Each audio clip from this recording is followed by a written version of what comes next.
You didn't exist in the early 2000s if you've never seen one of these. This is a Dance Dance Revolution dance mat, often referred to as a DDR soft pad. Back when the DDR craze was in full swing, these things were more common than the common cold. To this very day, you can walk into just about any secondhand store and find a collection of soft pads for basically nothing. That is, if I haven't already gone through and bought them all up for myself. I have way too many of these things, but I just can't help myself. I made my bed, and now I have to lie in it. Soft pads are the crudest possible solution to dance gaming at home. The sensors are inconsistent, they age poorly, they slide all over the place, and you have to tape them to the floor, but they're cheap, you can plug them right into your PlayStation, and they're way better than nothing. And that's why soft pads were unavoidable at the time. But Konami weren't the only ones at the ground floor of the dance gaming thing. In fact, there were quite a few contenders, some more cursed than others. So let's autopsy the great dance pad war of the early 2000s.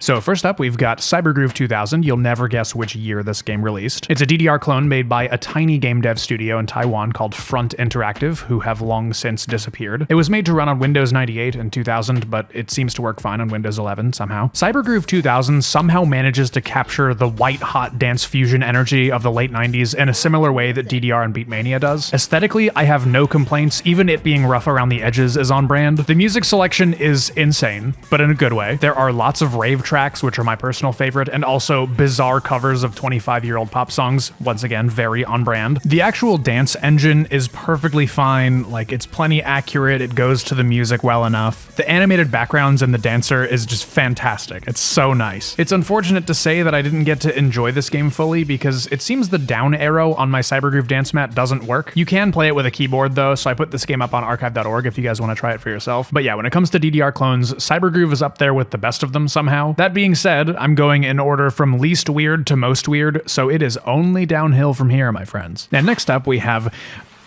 Soldier. What are you doing under there? Oh yeah, this video is sponsored by Displate. I really love posters, but with the stipulation that they have to exist in a frame, because paper posters age horribly when they're tacked directly to the wall. Wear and tear just gets them looking gross after a while, and putting them in a frame keeps them in good shape. But Displate, they get to skip the whole wear and tear thing entirely because their posters are made out of metal. Their site has a surprisingly huge catalog of licensed IPs with over 2 million artworks available. It's not easy to curate to my niche interests, but they somehow managed it with Atari, Team Fortress 2, and Pac-Man. Mounting displates to your walls couldn't be more painless. You place the protective leaf on the wall, place the magnet on it, and then stick the displate right on top of that. It feels like magic how close it holds to the wall, it just looks like it's floating. And now, Displate has introduced a whole new product line called Textra, which is a premium print finish and adds tactile textures, 3D contours, and selective matte and gloss. It looks spectacular. Use the discount link in the description or type Planet Clue into the discount code box to get 1 displate for 27% off or 2 or more displates for 33% off. And now back to the dance pads. Next up is Dance Master 3, or is it Dance Party 3? Why can't anyone agree on anything anymore? I dread to admit that this thing is a plug and play, fitting with the theme of my last video. This stupid little composite to HDMI box I've been using for a decade conveniently decided to die right when I needed it most. So I'm just gonna point a webcam at the CRT to capture the game footage. Okay, thank you. So of course it's a DDR clone, but on a Femi clone. So this is literally a dance game running on an NES, and it has Take On Me by Aha. And when you select it, they claim they licensed it from Sony Music Publishing. I have a hard time believing that. I think they just stole it and then put that screen there to throw the music companies off their trail. This game is perfectly fine. The steps line up with the song decently. The pad sensors are fine. It's a little bit rudimentary because it doesn't have like a combo number or anything, and each song is way too long, but considering the limitations, it's okay. And for zero reason at all, this plug and play includes a pirated copy of Nintendo's Pinball for NES, which is very weird to play with a dance pad, and also a pirated copy of Tetris, which is also very weird to play with a dance pad. Perhaps it was an elaborate prank to get gamers to fall down. And I'm supposed to believe they licensed the music that's in the game, but they didn't license the Nintendo games that they definitely stole. Okay. Next up, we have Pump It Up, the evolutionary dance floor from the year 2000. Something about this exudes a level of quality that the other ones we've looked at so far just don't. Everything from the gorgeous box and pad decal to the pad being noticeably thicker so it doesn't wrinkle as easy, it just looks and feels great. It comes with a copy of the evolutionary dance floor for PC, which is the first Pump PC game released in America. This copy is sealed, and don't worry, I'm not opening it. I downloaded a rip of the disc on the internet. Problem is, when I try to run the game on Windows 11, it blue screens my computer, so it looks like it's time to bust out the CRT, a Pentium 3, and plug in the USB. I practiced my spins while I waited for Windows 98 to boot up, and of course the game works perfectly fine with no issues whatsoever. I don't know what they did or how they did it, but this is the most consistent soft pad I have ever played on in my life. The sensitivity feels perfect, it feels definitive when you step. I'm amazed. The early Pump PC games are direct ports of the arcade game too, so they played just like the arcade did at the time. It seems that these pads sell for quite a bit on eBay, like around the $300 range, which makes sense given it's pretty rare and pretty good. But we're not out of the Pump woods yet, because 4 years later they released Pump It Up Exceed SE for Xbox and PlayStation 2. I have both versions, but I prefer the Xbox one, so we're gonna bust out the old Xbox for this one. The Pump Exceed soft pad is very infamously bad in the Pump community, but to be completely honest, it's not much worse than the soft pad status quo. It suffers from a lot of the same exact problems and more. For instance, every single place you can step on the pad is active, so I find myself scrolling around in menus accidentally until I step off of the pad entirely. The port of Pump It Up Exceed is very good though, and it even includes some songs that are exclusive to the home version. If it's not super obvious at this point, it should be. I am a die-hard Pump It Up fan. I have a ton of pride in my collection of Pump It Up items. I'm a big old nerd for this thing. I wake up every morning next to my Pump It Up CX cabinet, and it just rocks. It's just the best. I love you, Pump It Up.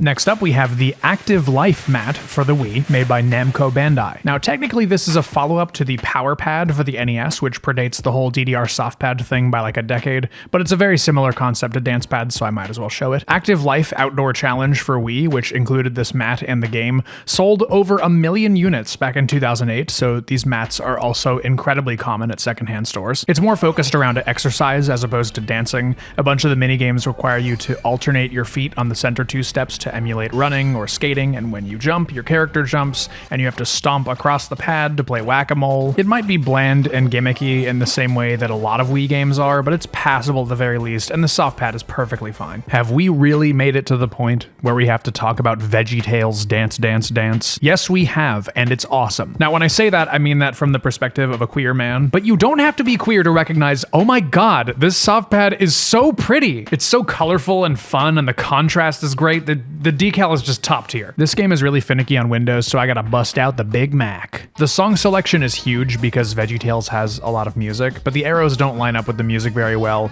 and having the notes scroll down the screen instead of up is disorienting. But the soft pad is pretty good. I'd place it right underneath Pump It Up Evolutionary Dance Floor in terms of quality. But the company that made this game, Digital Craze, had a whole backlog of their own. They specialized in specifically Christian music dance games, with their main series being called Dance Praise. I have both 1 and 2 right here, and thankfully the VeggieTales dance mat is fully compatible with them. Dance Praise made their business by cold calling churches across the country to try and sell them bundles of the Dance Praise game with included dance mats, and apparently they did quite well doing so. They made a name for themselves just from that. When you have a product that niche, it almost doesn't matter how good it is if you find the right demographic, and they sure did. But that being said, every single one of these games is unbelievably horrible. Like, I find them morbidly fascinating because the concept is so bizarre, but they are shockingly unfun. I love macaroni and cheese.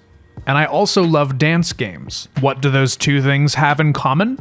I don't know, but Kraft, the mac and cheese company, sure seemed to think there was some overlap, so they threw their hat into the dance game ring themselves. I couldn't make this up if I tried. Back in 2005, it was very common for junk food companies to promote an active lifestyle to burn off the delicious fats and sugars, and Kraft decided to grab onto the dance game trend to do so. The campaign was called Kraft Active Gaming. For $10, you could send away for the Kraft Gamepad and gain access to 4 original games that can only be played with the pad. First up is Kraft Groove Master, which of course is a DDR clone. It has 6 songs, which seem to all be original. The steps slide on a horizontal track, and you step on them when they overlap the picture of the dance pad. It's very weird, and I think the input system is a bit broken because the judgments are wildly inconsistent. I love the aesthetic and I love Shockwave 3D, but Kraft Groove Master is very bare bones overall. The second game is Rockin' the Boat. There are holes in the bottom of the boat spraying water, and you have to step on the holes to stop the water from getting through and sinking your ship. It's dance pad whack-a-mole, but with a seafaring theme. The third game is Soccer Striker, which is a 3D soccer game where you have to step on left and right alternately really fast to run up to the goal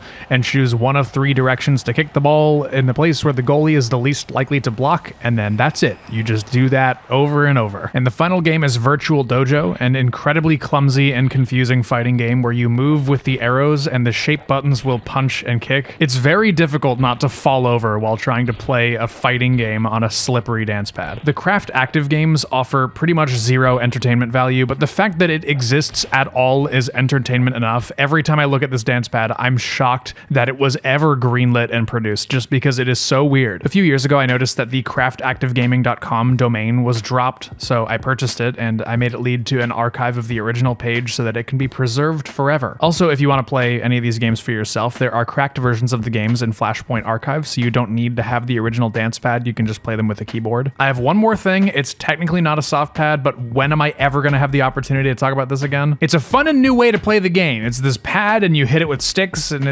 you play DDR. It's like a really light foam circle. As cool as this idea is, it kind of doesn't work conceptually. You don't get any sort of physical feedback when you hit the dance drum because I'm looking at the screen and not the drum itself. So I'm essentially swinging blindly. I swing, I hit foam, but I don't know how offset I am or if I'm hitting one of the dead zones. But of course, I had to figure out if I could dance on it. It's called the dance drum, isn't it? I gotta dance on it. It went about as well as you'd expect. Well, that's the content. I hope you enjoyed it. Patreon.com/clue. Here's the name scroll for a little while. If you pledge on any tier, you get access to the premium blog and also the VIP lounge, which is a lovely place on Discord to talk to fellow space cadets. And if you can't support financially, that's totally fine. Just hit the subscribe button and I will see you very soon in the next video. Goodbye! I'm so sorry. I got a little excited there. I didn't mean to yell at you. Please forgive me.